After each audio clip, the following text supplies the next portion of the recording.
So basically we are discussing process structure. Okay, when you run a process, what exactly in memory, how is it represented? So you do have very happily dot a dot out. What happens when the process is loaded into memory? What is there? So basically there are four segments in a running process. There is a heap from which everything you do, malloc, realloc, calloc, comes from heap. Dynamically allocated memory comes from heap. There is a stack, which is the function called stack frame. Main, as soon as you start main, you get one function called stack frame to that stack, and then the main calls maybe func1, another frame gets added func1, and the local variables and arguments of func1 will be added there. So stack, what it has is local variables and arguments, those are stored in the stack. Okay, and then we have data segment. Data segment typically has those things whose lifetime is the entire program execution.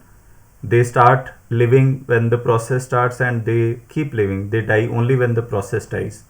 So that means data segment has things like this: global variables. Any global variable will go to data segment. Static variables, if you remember any function, many times, sometimes you declare things static inside a function. I'm saying local static, not global static. So you can have something like this: static count equal to 0, and maybe you do count plus plus. So if you do this little thing, so static local variable means those variables who remember their value and they will resume from that value when the function is called. So if we talk of this is initialized initially to 0 when the process begins, and every time it keeps incremented and it remembers what it is. Okay, so local static, I can say. Local static and global static, you may differentiate. If you have a static what to say, int a, so this static, it's basically global variable, so this naturally comes from data segment, but the meaning of static here is radically different from the meaning of static when we apply it to a local variable. Local variable means when the function is called again, it will remember its value. How it will remember its value? It will remember its value because it came from the data segment. Had it come from the function called frame, it would have died when the function would have returned.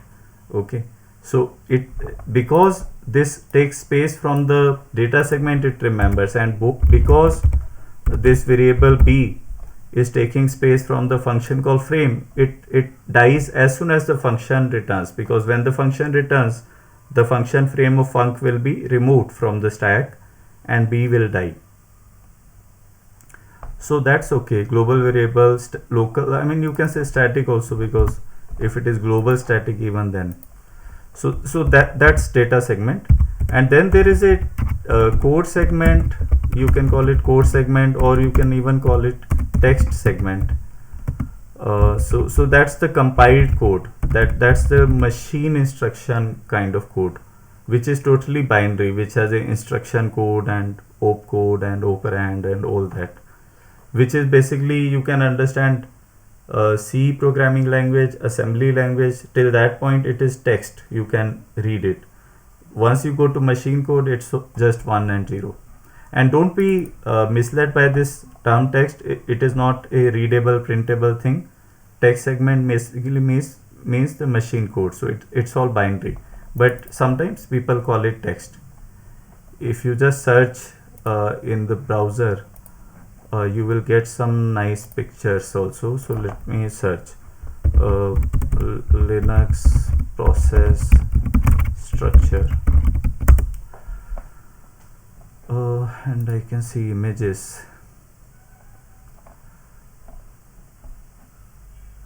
So you will get some nice pictures. In fact, this is a picture of a multi-threaded process. So I mean, maybe we should multi-threaded we'll talk bit later, or maybe not needed right now. But multi-threaded, you can understand that there are different thread of execution. So one thread of execution will be calling func1, another may be calling func3, and this func1 calls func11, and that func3 calls func33. So they have to execute independently, so they need to have independent stacks. So when you have multiple threads, you have one stack per thread, but the heap is common. But right now that's not the picture I wanted. I wanted a very simple kind of thing. So okay, anyway, it's not nothing much. I will draw it on the Google Jamboard. It's fine. You will have more, but let's not spend time searching. So let's see now. That's the theory kind of given. Now let's look at some code and try to make sense out of it. Okay, so so I will just maybe talk of one more thing. Let's say there is a function int a, I mean func, and it does something like this. Let's say it has int star ptr, and let me call it num. Okay, so maybe it is allocating a dynamically allocated array of integers. So what it is doing is it is doing malloc size of int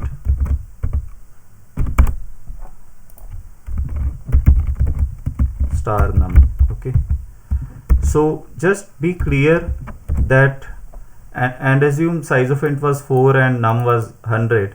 If that is the case, so these 100 bytes 400 bytes are coming from heap, whatever malloc is returning coming from heap. And if this pointer itself, the small variable 4 or 8 bytes, that would be coming from the stack. So just differentiate very clearly between this pointer and the malloc. So maybe for differentiating you can use that picture. So what is happening? Assume this function was called from main. Okay, so you have main and this function was called. So ptr was just a small variable in the function called frame. Okay, it was not initialized, so it will have a garbage value. Global variables are for sure initialized. Even if you don't explicitly initialize global variables, they get initialized. Same happens for local static also, they get initialized, but local variables like this may not. And then at line number 6 you allocated memory 400 bytes of stuff, and it points like that. So this came from the heap, therefore I can happily return it also. I can say that okay, if my prototype is like this, I am returning a int pointer, I can very happily return ptr. Okay, there is no problem I have made. Okay, this is absolutely fine. I allocated something from heap, and in the main, let's say in the main I might be doing something like this. I might be doing int star xyz equal to func 100, right? So if I do that, then pictorially I can understand xyz is nothing but a small variable here, and I am returning this address and I am copying. So this will also point here and everything will be good. Okay, this is good. Any doubt here? Any query? Sir? Yeah.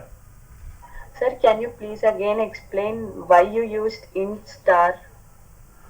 Why I use int star? Okay. So let's see that. Basically at line number 5, what are we allocating? We are allocating a array of integers. So that means every slot here is an integer. Agreed? Line number 6. Yes, sir. Line number 6 we allocated size of int into num. Ideally I should typecast it to int star.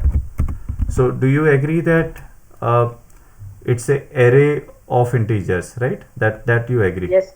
Okay. Yes. So now what is the type of I mean, if it is array of integer, if something is array of integer and I am saying that I want to return the base address, so that base address is pointing to what? It's pointing to one integer.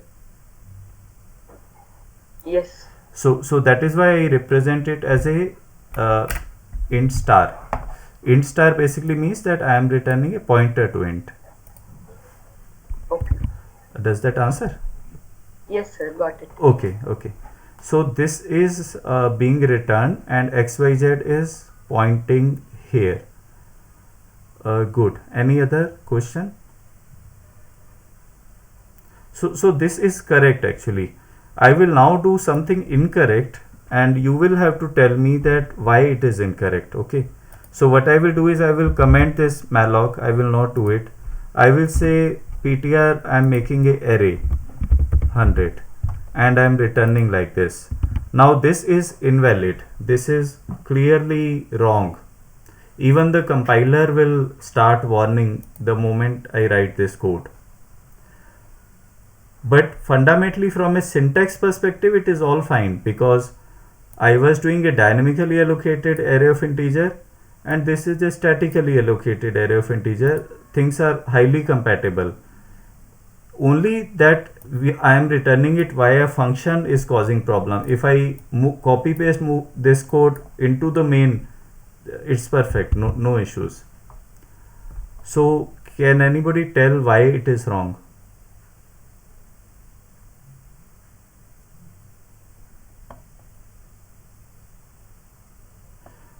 Okay, so let me just explain it. Maybe some of you would know, but let me explain it. So picture is the answer always. So let me draw a picture what's happening. So main starts and we have xyz which is a pointer. We call func. Okay, int ptr 100 line number 400 bytes. Assume size of int is 4. Tell me these 400 bytes from where they are coming, stack or heap? Heap. No, they are coming from stack because we never did malloc. It's a statically allocated memory. Statically, in a sense, you can say program. I know at compile time that this is the memory amount. So it's not coming from heap. From heap, only the thing which is returned by malloc, realloc, calloc, that is coming from heap. So do you agree it comes from the stack? Yes, sir. Okay. So now let's draw a picture. So ptr, when we draw an array, we actually draw a picture like this. Okay. And ptr we declare, we draw like that. We don't create a box and pointing somewhere. That basically that's fine. This ptr is an array. Okay. And now xyz, where does it point xyz? It points here. All well? But here is the glitch, that as soon as this function returns, xyz is pointing to invalid area. In a way, you can see that there are tools like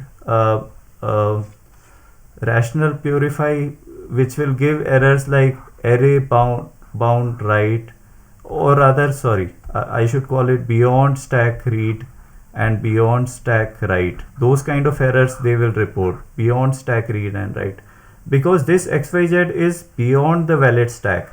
As soon as this function returns, this xyz is a invalid pointer. It is a dangling pointer, you can say, but it's invalid. It is beyond the valid range of the stack, and any access on that area, you never know what result, because some other function may get called and some more other thing may be stored in this place, or maybe the heap is also, something, right? So do you agree that this so when you do that, you will typically get warnings like this. If you compile, it will give a warning: function returns address of local variable. It's a very famous warning. Compiler gives it even without -w, also it tries to give it. Basically, Why it is a problematic? Because the point is local variable, what is the lifetime? If we talk of lifetime, the lifetime of local variable is when the function was executing. If it returns the variable is dead, so address of that variable is invalid thing to access now. Okay, so never ever return pointers to local simple variables, maybe int, or local arrays, because local array is also a local variable. Okay, so that you should never do. It should returning either a malloc thing, or somehow it should be a valid address. So I think so now we broadly understand if, let me just come back. So stack is like function called stack frame. We will learn GDB, and there is a way to see the stack backtrace which functions are called. It stores local variable and arguments. Heap is malloc, realloc, calloc. Data segment is global and static variables. So broadly that is the thing, and why it is relevant is that lifetime, basically, is it still valid? That is the crucial question. So like returning address of local variable, so the bug is it's no more, and you have returned its address, it's already dead. So just be careful of that, and these are not just theoretical concepts, they heavily impact what is correct and what is incorrect, what is allowed and what is not allowed, what is valid at that time and what has already been deallocated. So just keep it in mind.